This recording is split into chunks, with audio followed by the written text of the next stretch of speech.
अवाम के लिए आप लोगों ने मौलाना फजल रहमान साहब को आप गले लगाने के लिए भी तैयार हैं, उनके साथ चलने के लिए भी तैयार हैं। रज़ा हारून साहब, आप लोग भी अवाम की बात करते हैं, अवामी पार्टी है आपकी। मुझे ज़रा बताइएगा कि अभी जो बजट के हवाले से खबरें गर्दिश कर रही हैं, जैसे कि अभी मैंने पहले सेगमेंट में बात की कि जो सैलरी तबका है, जो कि तनख्वाहदार तबका, सैलरी पर जिनका इन्हिसार होता है, सुनने में आ रहा है कि जी जिनकी 4,67,000 से ज़्यादा सैलरी है उनके ऊपर शायद 45% अब टैक्स लगेगा। और 1 लाख वाले के लिए भी मैंने बताया कि 2.5% से बढ़ के 7 से ऊपर चला जाएगा। और ये जो टैक्स की जो शरह है ये बढ़ जाएगी। हर दफ़ा सर मिडिल क्लास तबका ही पिसता है। और अगर मैं आपकी बात करूँ रज़ा हारून साहब, आप पहले जिस पार्टी में थे उस पार्टी का तो मतलब वो थे ही पूरे मिडिल क्लास तबके के लोग, कि मिडिल क्लास की पहली अगर पार्टी थी, पढ़ी लिखी पार्टी, तो वो MKM थी। अब खैर आप पीपल्स पार्टी में, वो भी अवामी पार्टी, अवाम की बात करती है। तो अगर वाकई इतना ज़्यादा बोझ बढ़ा दिया जाएगा अवाम के ऊपर दोबारा टैक्स की मद में, तो फिर अवाम को हुकूमत पीस के रख दे बजट में और आप लोग मुशावरत भी ना करें, आप चुप करके भी पीछे हो जाएँ, तो फिर पीपल्स पार्टी ही अवाम को कितना ज़्यादा नाराज़ या नाला करेगी।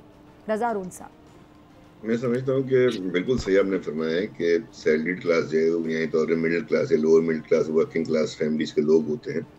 और आजकल तो हमारे यहाँ भी कल्चर चेंज हो गया है। घर में मियाँ बीवी माँ बाप दोनों को काम करना पड़ता है। अगर एक घर को आपने मुनासिब तरीके से चलाना है, सफेद पोशी में चलाना है, तो दोनों काम जी करना जी पड़ता है। और जी जी टैक्स में किसी तरह का भी इजाफा विदाउट प्रॉब्लम हमारे यहाँ है ना, वो फिजा वो ये है कि जी जी हमारी हर गवर्नमेंट टैक्स लगाने में वो नहीं चूकती है, टैक्स बढ़ाने में चूकती है, लेकिन जो असल मकसद होता है ना टैक्स लगाने का, जी जी। होता है कि आप फिर आवाम को वो सहूलियात नहीं दें, हम्म स्कूल दें, कॉलेजेस दें, मैं सेहत के सॉरी मैं मराकज बात काट रही हूँ, दें। मैंने तो पहले सेगमेंट में बड़ा खुल के ये बात की है कि अगर आवाम टैक्स नहीं देती तो गलत है, मैं उनको डिफेंड नहीं कर रही, लेकिन अगर हम उनको वो सहूलियात दें जिन ममालिक के हम एग्जाम्पल देते नहीं थकते, नहीं अमेरिका में ये हो रहा है, यूरोप में वो हो रहा है, तो हम वो सहूलियात दें तो आवाम टैक्स देगी, ज़रूर देगी। जी रज़ा साहब। खुशी खुशी देते हैं ना, अगर आप मेरे हाँ घर के बाहर से कचरा उठा लेंगे, मेरे हाँ बच्चे को स्कूल में मुफ्त तालीम मिलेगी, मेरा मुफ्त इलाज होगा बच्चों का, तो मैं खुशी खुशी टैक्स दूंगा ना कि मेरा पैसा कहीं जा रहा है। हम्म प्रॉब्लम यहाँ पे आगे हो जाती है। दूसरी बात है कि अभी मैं सुन रहा थोड़ी देर पहले वजीर खजाना साहब की प्रेस कॉन्फ्रेंस मैंने सुनी है, हम्म और मुझे उसमें कुछ थोड़ी इंकरेजमेंट मिली है। उन्होंने कहा कि there will be no sacred cows, hmm और उसका मतलब है कि तमाम सेगमेंट्स को टैक्स लगाया जाएगा। और उन्होंने एक बात ये कही है, उनके साथ वज़ीर आज़म के मेरे ख्याल में वज़ीर मुमलिकत बैठे थे अली मलिक जी साहब, उन्होंने ये बात की है। तो मैं तो अभी उनके लफ्ज़ पे ले रहा हूँ कि हम सैलरीड क्लास पे या गरीब लोगों में मजीद टैक्स नहीं लगाएंगे, उनको हम आसानियां फराहम करेंगे। तो अभी तो मैं उनके वर्ड पे लेता हूँ जब तक कि बजट नहीं आ जाता है ना। तो स्पेकुलेटिव गुफ्तगू के बजाय मुझे ये बहुत अच्छी बात लगी। नंबर 1, वज़ीर ख़ज़ाना ने कहा कि there will be no sacred cows, यानी एग्रीकल्चर है या और जो सब्सिडी दी जाती है, उन्होंने कहा इस दफा नहीं दी जाएंगी। ये देखते हैं हम कल। अली मलिक साहब ने कहा कि जी सैलरीड क्लास पे और जो एक लेकिन रज़ा साहब इस तरह के दावे तो पहले भी नहीं होते रहे, हमने देखा कि प्री बजट जो तकारीर होती हैं वो कुछ मैं आज और तो होती हैं, देखे ना बजट के बाद फिर फिर हम मैं प्रोग्राम्स एक कर दिन रहे रह होते गया। हैं तो फिर देखे तनकीद। जी जी। नहीं, मैं आपकी बात से एग्री करता हूँ, मैं ये नहीं कह रहा आई कि होप तनकीद कि नहीं ऐसा करनी, हो जैसा कि लेकिन चूंकि अब उन्होंने उन्होंने एक कहा बात है जो की आप है कह रहे आज, हैं। जी एक जी। बात उन्होंने आज प्रेस कॉन्फ्रेंस में की है, तो कल तक का मौका जरूर देते हैं कि हम देखेंगे नंबर्स में क्या बात करते हैं। अगर वो ठीक है नंबर्स में बात नहीं करेंगे तो फिर डॉक्टर हमारा और साहब, आपका हक बनता है ठीक फिर है तनकीद करने का। डॉक्टर साहब, आप शहर इक़्तिदार में होते हैं, अभी देखिए खैर आप चाइना देखिए में, मैं डॉक्टर आपको साहब देखिए आपके दोस्त, अब देखिए आप क्या बता रहे हैं, क्या होने जा रहे हैं। जी मैं जी आपको एक बात बताता हूँ। जी जी। देखिए मैं सिंपल सी एक बात बताता हूँ। देखिए इस मुल्क के, जैसे आपने हारून साहब ने बिल्कुल सही बात बताया कि जो मेन मसला है वो हमारा टैक्स नेट बहुत छोटा है, हमारा टैक्स नेट बड़ा नहीं है। और ज्यादातर जो बड़े लोग हैं, सिर्फ बड़े नहीं, बहुत सारे जो मिडिल वाले हैं, सैलरीड नहीं, अनसैलरीड जो हैं, जो छोटे मीडियम एंड साइज की जो अपनी वो करते हैं, जी या जी। जिन लोगों ने घर रेंट पे दिए हुए हैं, या जिन लोगों ने दुकानें रेंट पे दी हुई हैं, इनमें से कोई ट्रेडर्स हैं, टैक्स सही नहीं है, देता। ट्रेडर्स हैं।